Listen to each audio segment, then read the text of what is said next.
What's up, boss? You believe that? Hold on. Do you believe that? Let's go.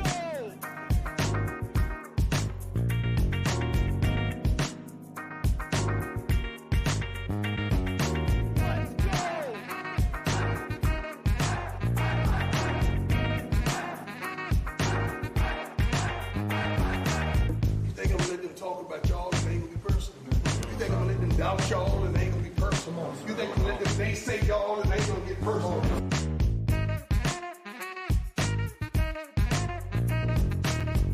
All right. What is going on, everybody? Man, I'm fired up after that DNVR show. How about y'all? That was awesome. About time we had something to fuss about. About time we had something to care about, to argue about. That's what I love doing this. That's why I love it.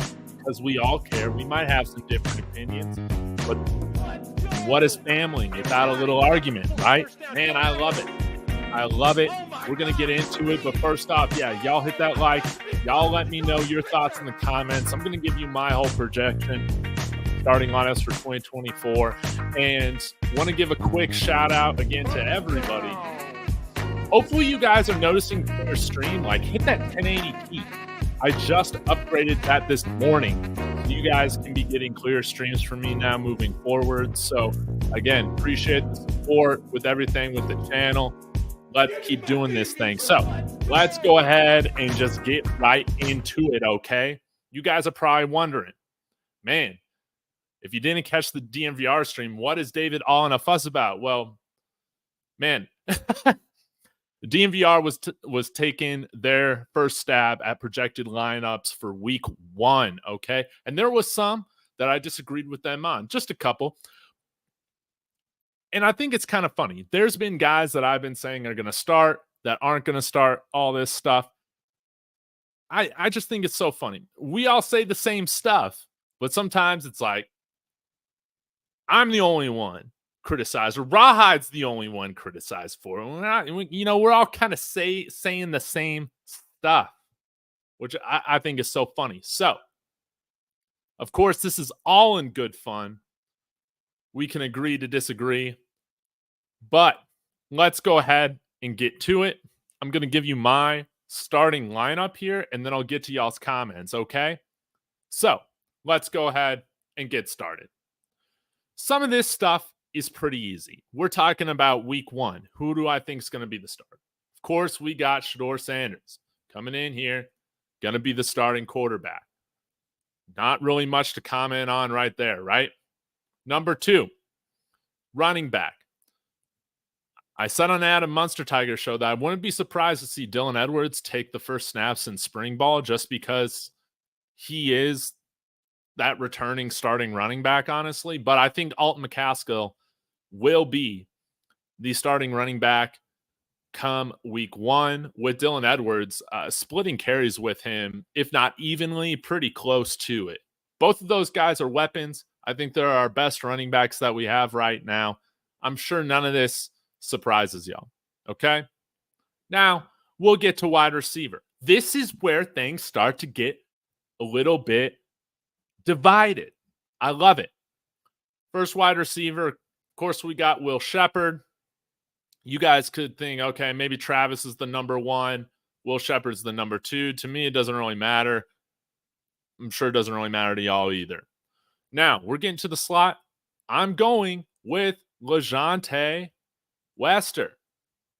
Now, I don't think he's going to have 1,100 yards receiving or 103 catches this year, but this guy is a playmaker. He's a playmaker. And Jimmy Horn, he's going to be right behind Wester. I do think Jimmy Horn starts, of course, getting those starting snaps in spring ball, but I do think LeJohntay Wester's the better player, okay? But I think it's so funny. Whenever DNVR brings that up, I never saw anybody calling them a hater in there. What's up with that? What's up with that? Now, Shimon Mateer, he is going to be, I think, the starting tight end, but I do want to preface this by saying do not rule out Louis Passarello. We didn't see him much last year because of injury. And Shimon Mateer, while he did have 5 touchdowns last year for Cincinnati, those came in 3 games. And he's not George Kittle. I know he's got that body that can profile like a George Kittle or something like that, but his game still needs to be a little bit more well-rounded. From what I've read, hearing from Cincinnati fans, is that he really does lack in the blocking game. I'm going to have to look into that for myself, but I do think Louis Passarello, while he might not have the athletic upside and maybe receiving upside that somebody does vertically like Shimon Mateer, Louis Passarello should not be ruled out. And while Mateer is my favorite to be that starting tight end 1, it would not surprise me at all if we do see Louis Passarello win that job. But we'll just have to see. Ultimately, this is my starting offense of the skill positions. Now let's get into it, okay? I disagree with William Gardner, who was on Adam Munster Tigers show along with me. I'm going with Jordan Seaton at left tackle to start the year. Right guard, Justin Mayers. I mean, no issues there, right? But this is where things get interesting with center, because right now we got Yakiri Walker coming in from the G5 level at UConn. Okay. We have Hank Salinskis, who is returning, and well, I guess he will be a redshirt freshman. No, he won't. I think he played more than 4 games. I'll have to look. But going into his second year, regardless, still a little bit smaller, but he's our only center right now that has Power 5/Power 4 experience on the field. And then, of course, we do have Tyler Brown, FCS All-American from a couple years ago, but we haven't seen him. We haven't seen him on the field since he's been here.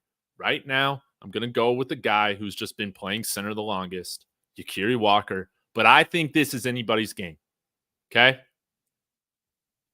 And personally, I think that would be kind of cool to see somebody like Hank Salinskis take that jump to do it. Because I don't think right now any center that we got right now is elite. I think any of these guys can be beat, depending on how these other guys develop. Left guard, I'm going to go with Tyler Johnson. Coming in from Houston, experienced starter in the Big 12 already. So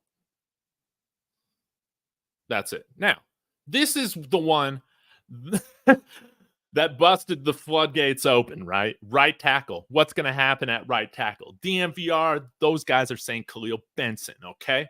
Now, there are some things to like about Khalil Benson. One, really good run blocker. Seals the edge really well. If we are going to establish the run, we need guys blocking in the run game more like Khalil Benson was for Indiana. I totally agree with that. I like that Khalil Benson. Some of y'all were saying in the comments, he's a trash talker. It's a little crazy on the field, okay? We need some of that energy. I think I started off my time in the live chat with DNVR by saying, I don't care who these guys are. Are any of them going to eye poke? Okay? Are any of them going to play with a little bit of nasty? So when I say that I don't think right now Khalil Benson is that starter at right tackle, do not confuse that with me calling him trash or anything like that, okay? I think sometimes if y'all think I don't pick somebody, that means that I just think that they suck. And that is not true. Khalil Benson does struggle statistically in the pass blocking game. And so often I hear from a lot of y'all, 52 sacks. We can't allow that to happen again. I believe it. Zion and I, man, we were going back and forth about this in the DNVR chat. It was awesome. But I don't get how you guys can get so upset and keep preaching 52 sacks, 52 sacks, 52 sacks, and just automatically think the guy coming in to start over Savion Washington is going to be a better pass protector when he wasn't at all. It's a huge hole in his game. Okay. Like, and say, you know what, Dave, I don't care about the grades. That's totally fine. Let's just take a look at statistically what he was doing. Okay. 425 pass blocks last year at Indiana. Okay. 37 pressures and 30 quarterback hurries. Okay. Granted, the one thing that I will give him is that he only gave up 1 sack last year. Okay. That's awesome. We take a look at Savion Washington playing half the year on a bum ankle. Okay. And this just shows you how broken the Colorado offense was. Had 49 more pass blocking snaps than Khalil Benson did playing the entire season for Indiana. That just shows you one thing. But giving up about almost a third less hurries and essentially half of the pressures with 49 more snaps on the field. Yes, gave up 4 sacks. But before that injury, guys, he was by far our best offensive lineman. You guys could say, well, the offensive line sucked in. Well, nah, we really started to see it get bad when Savion started getting banged up. But, I mean, he was great. He was the only guy blocking against Colorado State for us in that game. Like, you want to see that type of performance against a G5 school like that, okay?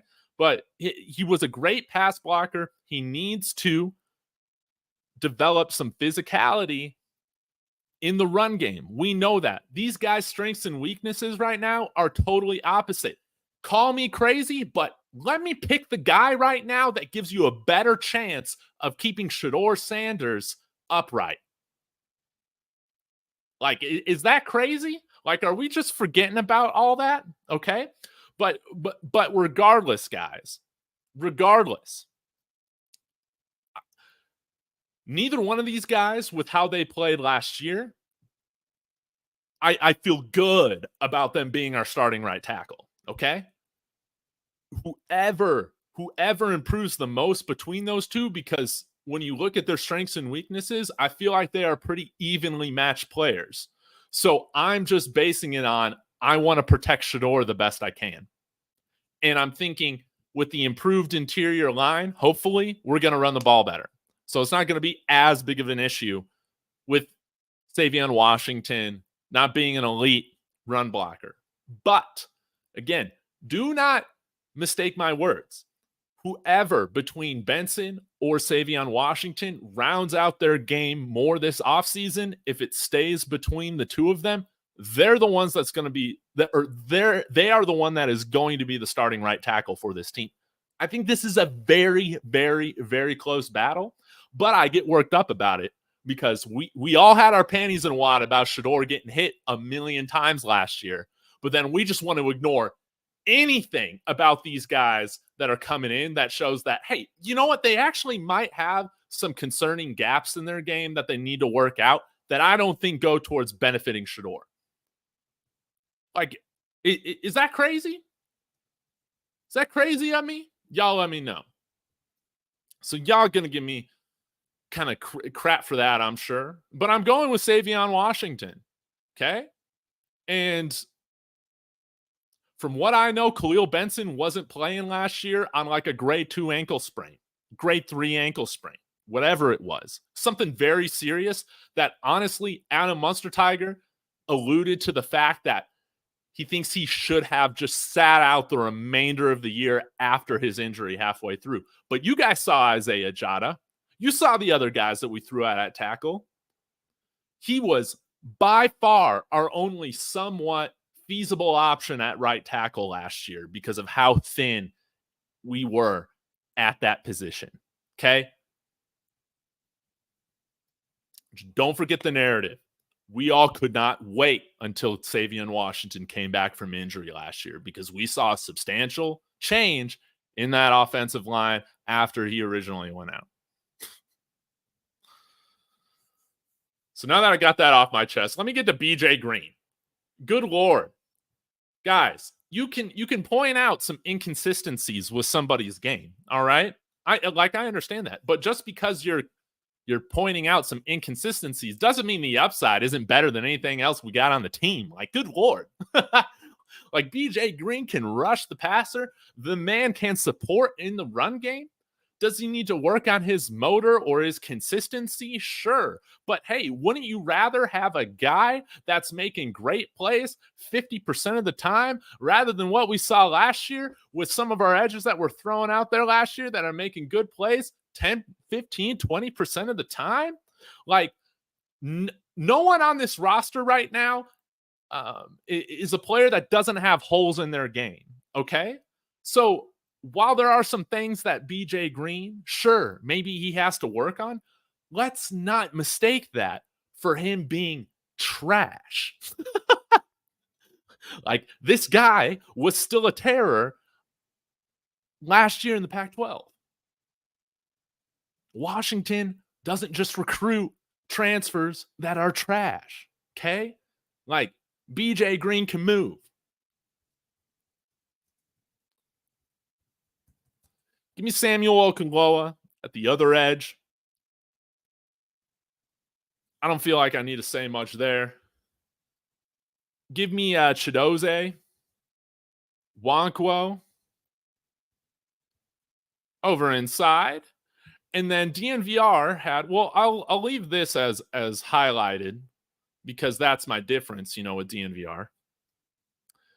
And I'll highlight this one too because I think Tarian Carter is going to start right now, but this is another one that's very, very close. Just like Khalil Benson and Savion Washington, I could easily see Amari McNeil right now with our defensive interior room being that other starter on the line. I mentioned this with Rawhide yesterday. I would love us to bring in another body in the interior, like one or two bodies, because right now we are one injury away from having to play Shane Cokes again out of position, kicking him back inside, because I feel like we have a somewhat reliable rotation of Chidozie, Wonkwo, Tarian Carter, Amari McNeil, and then we'll see what happens with Anquin Barnes. Like, hopefully he can turn into a productive player for us. So that would be a rotation of four, but we have one guy go down, then that's three. That's not enough. Maybe somebody like Chaz Wallace can step up, okay? But right now, I'm not going to peg him in to expect anything right now just based off of what we saw last year. So, yeah, y'all let me know your thoughts on that, but I got Tarian Carter right there. Now, let's get to linebacker. Here we go. Jalen Wester. Putting him in there. We'll have both of the Wester boys going. Speedy linebacker, can cover, can tackle, all that. This is where things kind of get interesting. There's a lot of different options that I could put in here. Des Moines Kennedy. But right now, I will go with Levante Bentley over Trevor Woods, over a few of these other guys. He has the most experience. He's like a 10th year player here in college. So, hey, let's hope he has his best year. Now, this is another controversial one. Update. Since I last gave my projection, I'm going here with Miles Slusher. Now, you might say, David, what is going on? What is going on? I mean, don't we have Preston Hodge from Liberty? Yes, we do. But I think that this is kind of a little bit more interchangeable with Preston Hodge. I think based on personnel, you'll see who is more so playing that slot. And again, depending on the package the offense has, you could very well see both of them on the field at the same time. But I'm going to give Miles Slusher right now that star position because, again, I'll get to this later in a minute, but Cameron Silman Craig will be one of the starting safeties, okay? Think if it's true that if Omarion Cooper has moved to safety as well, I do wonder if we play Preston Hodge outside, even though he didn't really play much boundary corner at all last year. I want to say like less than 20 or around 20 snaps total. Maybe they feel good about him playing on the outside as well because he does have good size. He is a 6-foot cornerback, okay? So this could easily be Preston Hodge. Okay. Now, cornerbacks, Travis Hunter, of course, that's obvious. And this is another one that sparked a lot of debate. DJ McKinney against Cormani McClain. Cormani McClain, baby. I am on the Cormani McClain train. You've seen the body transformation this man has had since the offseason has started. This man is absolutely living and breathing in the weight room. You saw him recognized this year already as Student Athlete of the Week, already killing it. He has turned the corner, and Cormani McClain ceiling, I believe, is one of the highest on the team. So I'm going to give him a little bit of the benefit in putting him above DJ McKinney. But again, this is one of these other position battles that it would not surprise me if DJ McKinney wins this starting cornerback position. I'm not going to be doing any panicking about Cormani because I feel like he's a good player as well. And you're going to see both of them playing a ton, McKinney and McClain. Shiloh Sanders here at safety alongside Cameron Silman-Craig.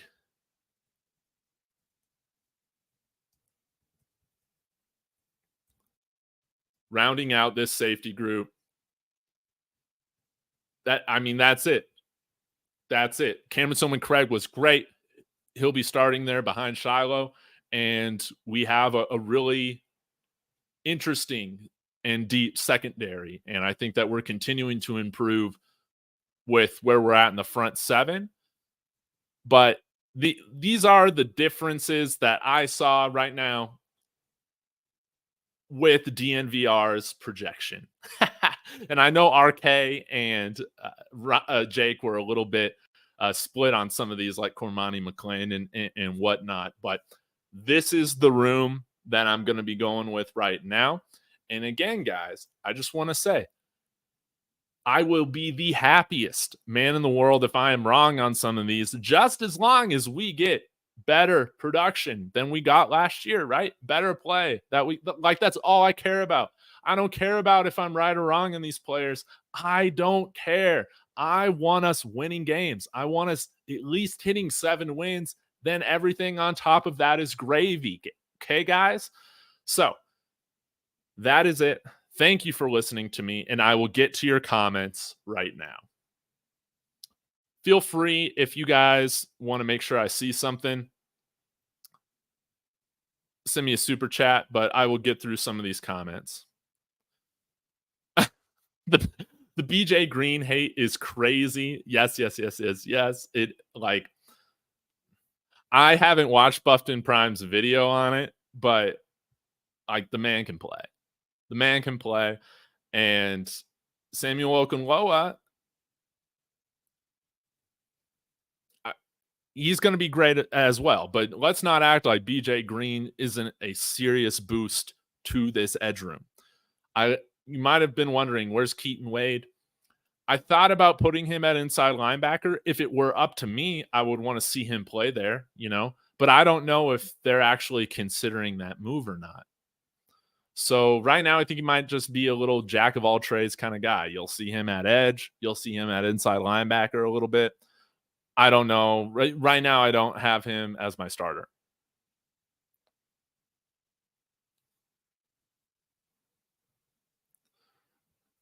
What about Cordell Russell? Right now, I got him as like wide receiver 5 or so. I think Omarion Miller is better than him, and Jimmy Horn, like those guys are better. Of course, Jimmy Horn plays a different wide receiver position, but I think that if you see a guy go down or a guy like Will Shepherd needs a breather, you'll see Omarion Miller get that first shot before somebody like Cordell Russell. But I want to say I do think Cordell Russell right now, I have high hopes for him as well. I think him and Miller right now project to be the starting wide receivers in 2025. But yeah, he's not on campus yet.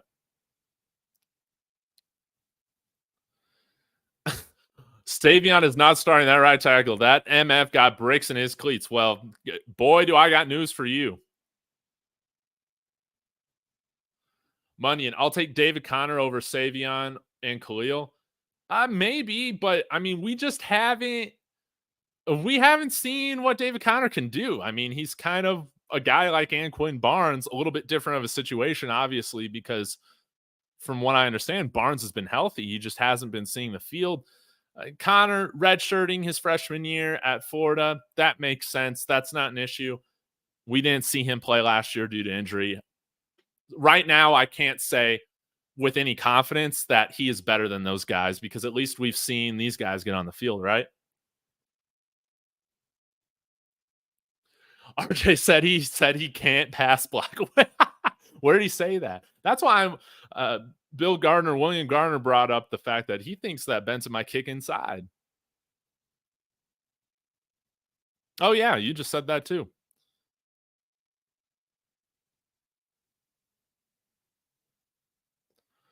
Old school. Hey Dave, I got on iPhone. I love this. 1 sack. That's good. Benson's good. Again, that is very nice. I need to look at all 37 of these pressures and all 30 of these quarterback hurries to see,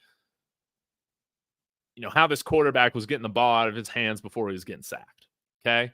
I think looking at quarterback hurries specifically is a little bit better of an indication than just with sacks, because usually you like your quarterback to throw the ball away.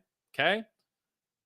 And we know, hey, not all 52 of these sacks last year were on Shedeur Sanders.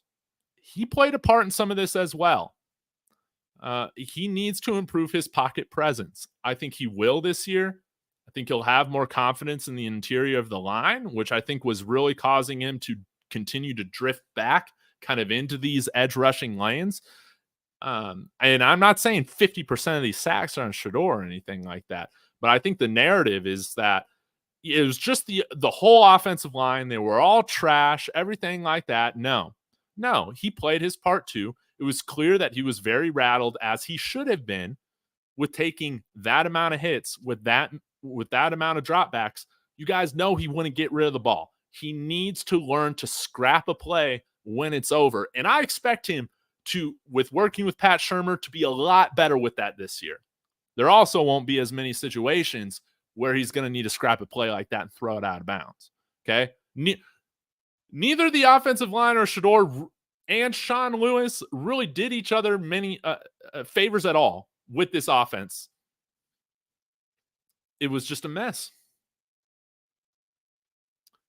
Oh, TK, I'm not worried about having issues getting in shape. It's March right now. It can take people quite a while to acclimate to altitude. So hearing that isn't anything out of the ordinary. He'll get there.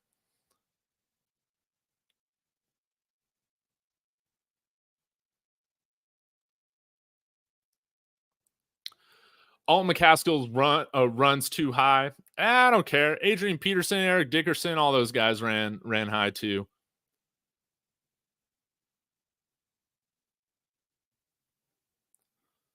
Why can't it just be about competition? If I'm Savion and I see people having him start over me, I'm taking that as disrespect and doing everything to show out.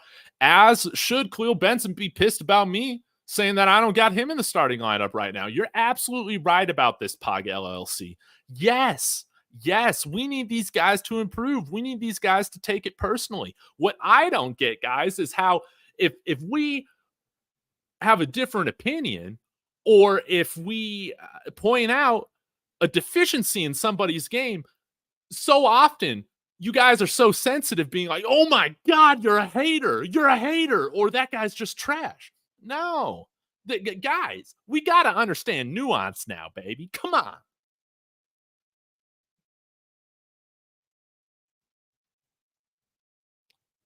Rawhide Media for you.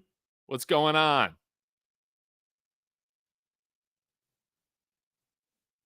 All right, scrolling through more of these.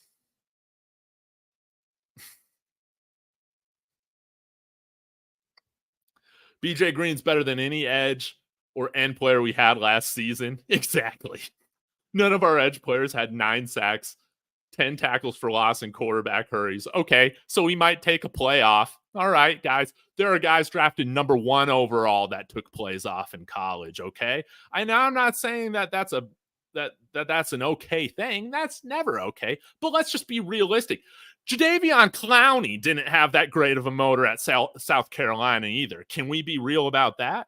Dude was drafted number 1 overall. Smoke, this is an interesting point. Could Khalil Benson be better than either Justin Mayers or Tyler Johnson? He could be. He could be. I didn't even think about, like, put the pieces of the puzzle together outside of what Bill Gardner was saying. But yeah, he could be. But right now, I would take both of those guys just over Benson.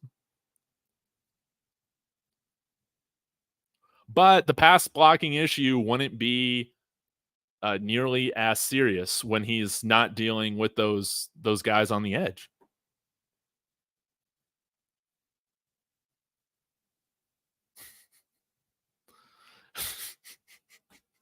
Exactly, man.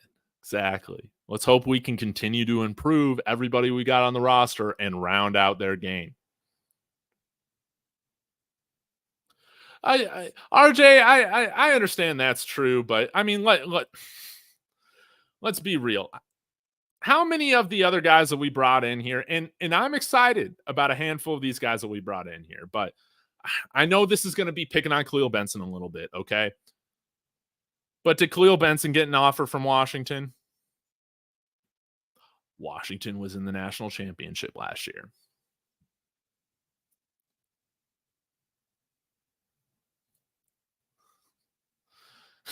Question of the day. Yeah, I'm going with Tarian Carter over Amari McNeil because Tarian Carter has SEC experience. He's coming off. He should be fully recovered from that ACL right now. I want to believe that he gets back to that 2021 form, and I still feel like Tarian Carter was a better player than Amari McNeil last year. Like, is that too crazy?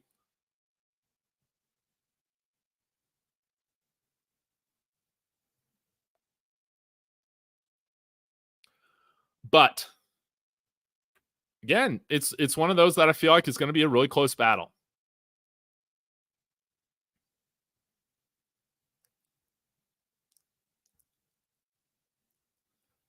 No way you starting Slush over Preston, Dave. I've switched it up.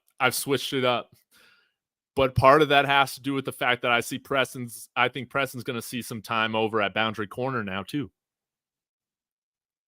But both these guys are going to be playing. But don't confuse me, RJ. Right now, I only feel like we have one quality starting interior defender in Chidozie Nwankwo. I think ideally the rest of the guys that we got in the room, Amari McNeil, Tarian Carter, and Quinn Barnes, Chaz Wallace, all those guys, none of them should be starting. None of them, right? Like, this has to be probably that and tackle, in my opinion, have to be the two most important targets in the spring transfer portal window. Both of them. Because right now it's Chidozie and then a bunch of rotational guys. That's how I see it.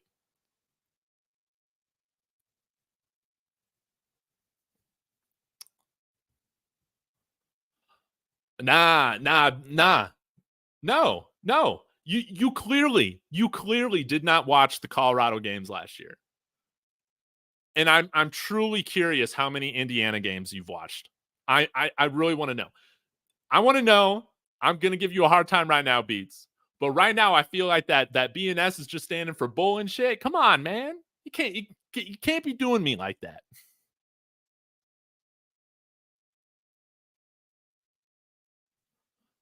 Nah. I'm not going to bet money on it. But if that happens, I'm going to be on here giving you credit for calling it.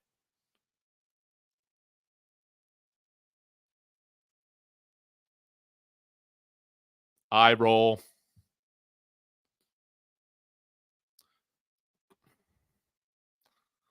Guys, I got both of them starting. You guys, and this is what I don't get. Y'all think a guy like Quincy Wiggins, a guy who was a top 50 recruit, but for some reason couldn't get on the field at all at LSU in his first 2 years, is going to be starting over somebody like BJ Green? Are you kidding me? The guy's played like 58 snaps last year at LSU. And you guys want to say, you know what, he's better than BJ Green because BJ Green has an inconsistent motor. Oh, trust me, I love what Buffton Prime is doing. But I'm going to give you my opinion too.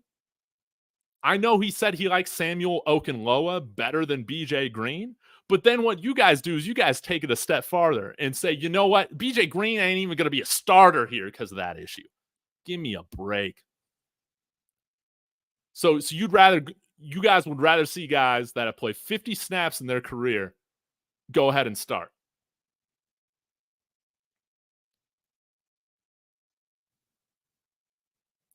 Exactly. We need to continue to target the tackle position and the defensive interior. Right now, I would. But this is all done with like a hope and an expectation that Cormani's taking a significant step this year. And if he's truly moving over to safety, then this isn't even a conversation.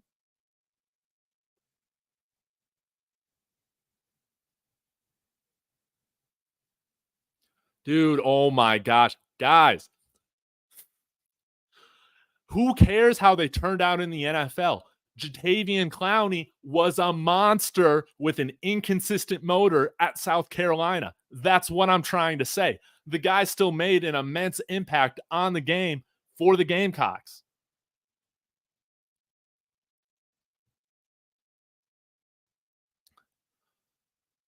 I'm not pulling up Yakiri Walker's PFF because that's going to get everybody in a tizzy, because here's the thing.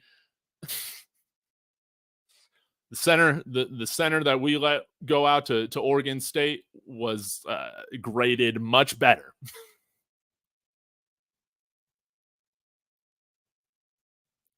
I think he just needs to finish out classes or something this year.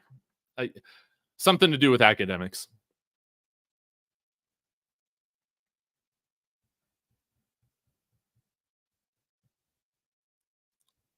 Yeah, I think he's still at TCU this semester. Cormani not ready. Well, he's not ready based on what we saw last year. Yes, guys. But again, a lot of these top recruits, these blue chip guys, they take that jump into their second year and then again into their third year. Cormani was what, a top 15 player ranked nationally? Like, that is my expectation that he will take that jump. Okay, good. If Okunlola is having a better year than what BJ Green had last year, then we're going to win a lot of games. I love that. Just don't tell me that neither one of them, they're not going to be starting alongside each other, because they are.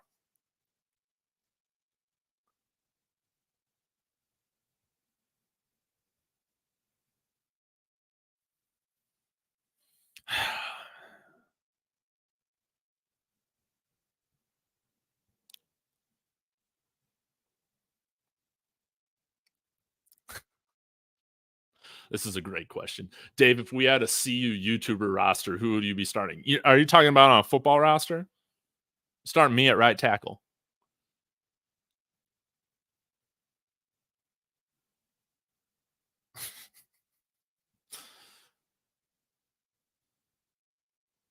Oh my gosh. For you guys stalking these kids' lives every single day, it seems like y'all just want to excuse all the good information that you see about somebody pop out there. That's what I don't get, man. The guy's put on a ton of weight.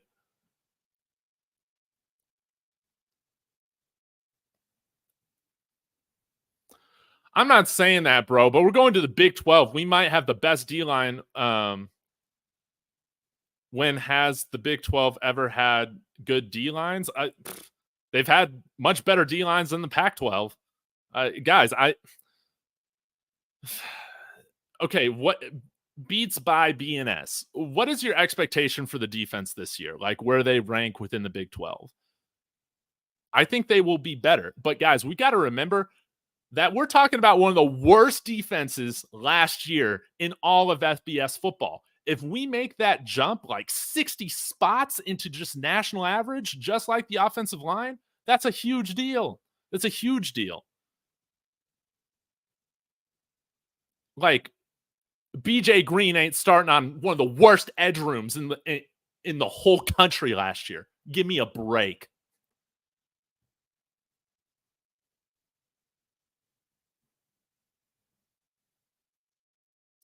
I can't go with that.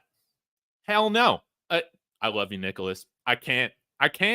We have one true starting caliber interior defensive lineman right now. That's it. Linebacker is still a huge question mark.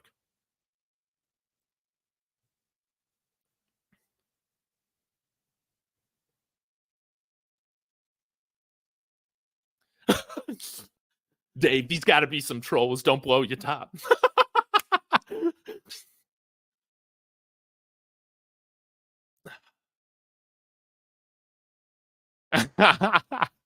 Did I see the word elite? But yeah, man, like this is just crazy. This is just crazy to me.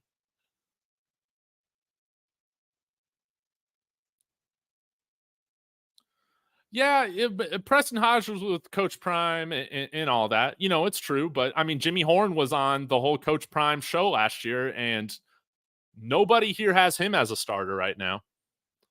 I don't know. I do understand your point, and I do think he will play a significant role in this defense. I just don't know if initially it's going to be as much as people think.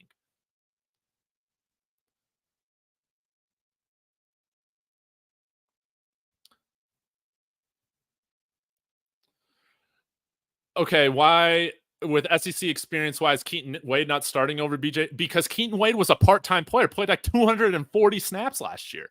That like he's a potential guy. I think Kentucky was hoping that this next year he would take that step into becoming like a starting level edge for them, but he didn't start for Kentucky. BJ Green is a Power 5 starting player. And I would like to see I still think Keaton Wade's probably that third guy in the rotational room or in the edge room, right? I think he's that first guy off the bench. I would also like to see him coming in there on inside linebacker, but I don't really know. Again, just because he played in the SEC doesn't mean everything. Again, Anquin Barnes is coming from the ACC. We saw with Antonio Alfano coming out here. Oh, 5-star from Alabama. He's going to be out. Dude couldn't put it together. So hopefully Anquin Barnes proves us wrong or proves me wrong when it comes to that, and he turns into some elite beast. But right now, my expectation for somebody like Anquin Barnes is that he goes from absolute bench warmer to, getting some snaps this year and being productive. My hope with Keaton Wade is that he goes from somewhat of a, average rotational player in terms of snaps to a guy that's one of our main rotational players on the defense. I think like that is totally reasonable to expect for them to take that next jump. But I'm not going to come out here and say that we are set at the defensive line right now when we only got one guy in Chidozie Nwankwo that has done anything with some serious production.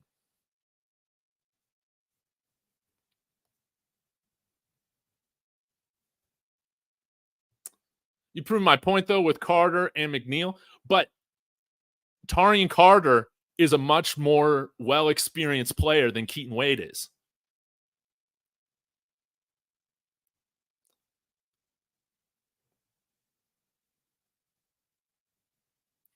And I do hope that we move Wade to inside.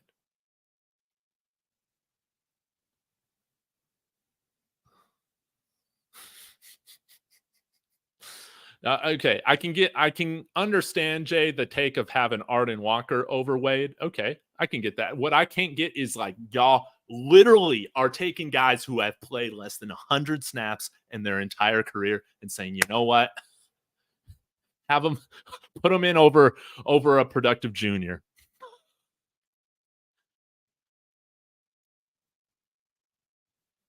Right now, Byron Wilson, our interior D-line is below average. It is below average because, again, I feel like we only have one Big 12 starting caliber interior defensive lineman right now. Jet Ski, good to see you, dude. Always tuning in. Always tuning in. Yes, the realist. It got you to click again, didn't you?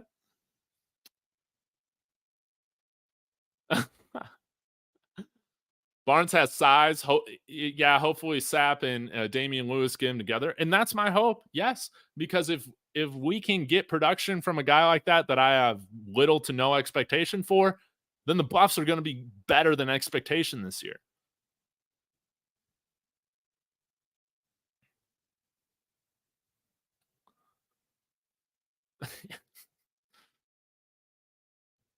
You're totally right about this, Terry.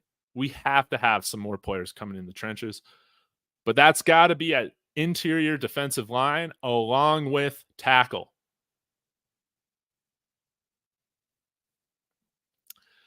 David, think about why I said once Charles Kelly had them thinking too much. They have playmakers at every level. If CU gets a nose and a mic, they would be elite. Imagine if CU had Lundy. If CU had Lundy, we would probably be feeling a lot better about the defense. But again, I just don't know if we can have two more playmakers. Does our defense go from 130th or 120th, whatever it was ranked, to like, what would you count as elite? Like top 12, like the top 10% of FBS football. So like top 12 in the country. What is elite? What is elite? I just can't see that. I can see our defense being a lot better. I just don't know if I can use that term elite with this, getting two more guys.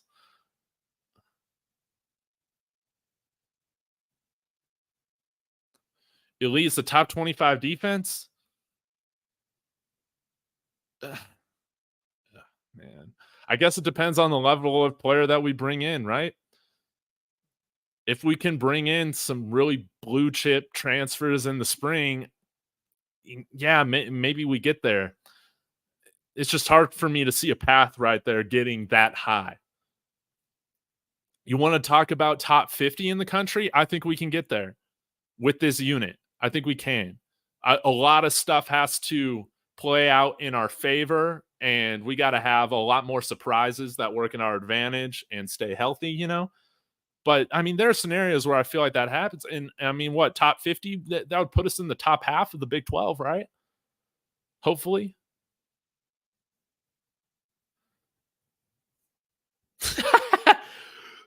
Coach Hayes, Coach Hates, Coach Glaze. Coach Hayes, good to see you, man. Appreciate it. Yeah, where's my pyramid? Where's my pyramid? Good stuff. Keep grinding. Hey, and I haven't forgot, I'm taking our bet seriously. So if, guys, you don't know about the bet that I have with Coach Hayes, it's just a simple bet. Whoever has the best record between Miami and Colorado this year wins, and the losing person, the losing team, if I lose, I'll have to go get a little Miami football helmet. I'll have to do a whole show with Coach Hayes talking about all the stuff we did wrong. And he's going to have to do vice versa in a Buffalo's helmet about Miami. It's going to be a lot of fun.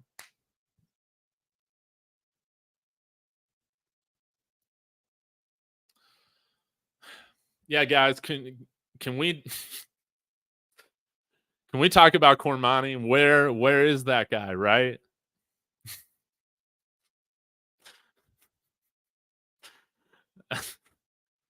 David, take Travis Howe on offense and special teams. Who you got? I guess right now, if we're subbing out Travis Hunter on offense, I'll put Omari Miller in there. And then if we're subbing it out on, I mean, he's not going to be doing special teams returning. I think Wester, Horn, or Dylan Edwards will be doing the returns for kicks and punts. Oh, on defense, probably McKinney and Cormani. Again, Cooper could be in that rotation too. Preston Hodge. Yeah, but like right now, I probably go with McKinney or Preston Hodge. Yeah, like one of those guys. All those guys are going to get snaps.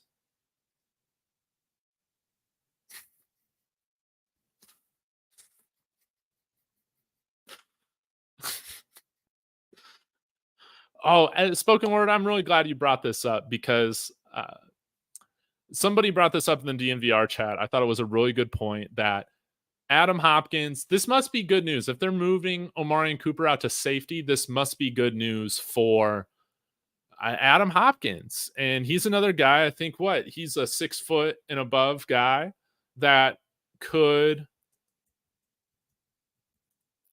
see some playing time this year. I mean, wouldn't that be great to have another surprise like that? Yeah, 6 feet, 175 pounds. Okay. But yeah, I really need a defensive pyramid because I mean, Rose, okay, Rose, with all due respect, how do you know Cooper doesn't want to play safety? They had him go play with the safeties or work out with the safeties the other day. Coach Prime moved him out there.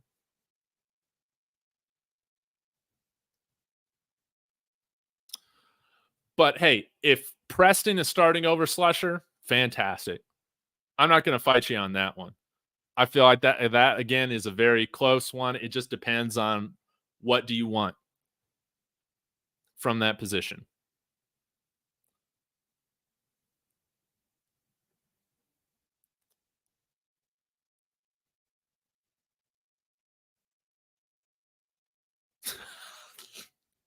Old school. It's a good thing that he'll wait till the end of the season. Until then, let him stay his ass in Miami. Oh, old school, man. You guys are crazy.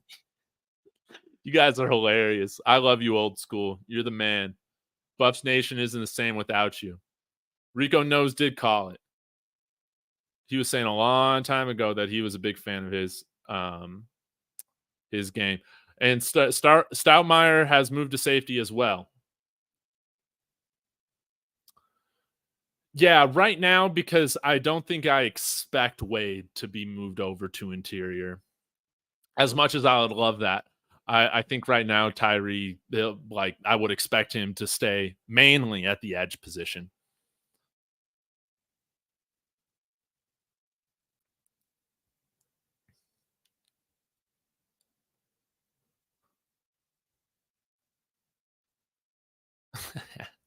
All right, guys. I think this about wraps it up. But man, I got to give you guys so much credit today. The chat was awesome. You guys had me fired up. And unlike, I know RK Jake were a little bit in their feelings today, but guys, sometimes you want to argue. Sometimes you want to fight. You want to feel alive because we all care, right? Like that's what this whole thing is about. And I got to give you guys credit because this isn't nearly as fun debating this, arguing about this, losing my cool without you guys. So shout out to all the really smart people in this chat that agree with me. You guys are the geniuses because I never miss any takes here with CU, obviously. So we got it. Now to everybody that's not on the Savion train, y'all just get ready. Just at least make a little bit of room in the back of your mind that this guy might be better than what you think. That's all I'm going to say. So that's okay. At the end of the day, most of us we probably have 80% of the same starters, like at worst. Most of these positions, I think that we agree on, and there's really just a couple that we don't. And that's what makes it fun because we can fight over it. So I'll be back later, guys. Again, thank you so much. This was definitely the highlight of my afternoon. Y'all let me know what you think in the comments. And as always, go Buffs.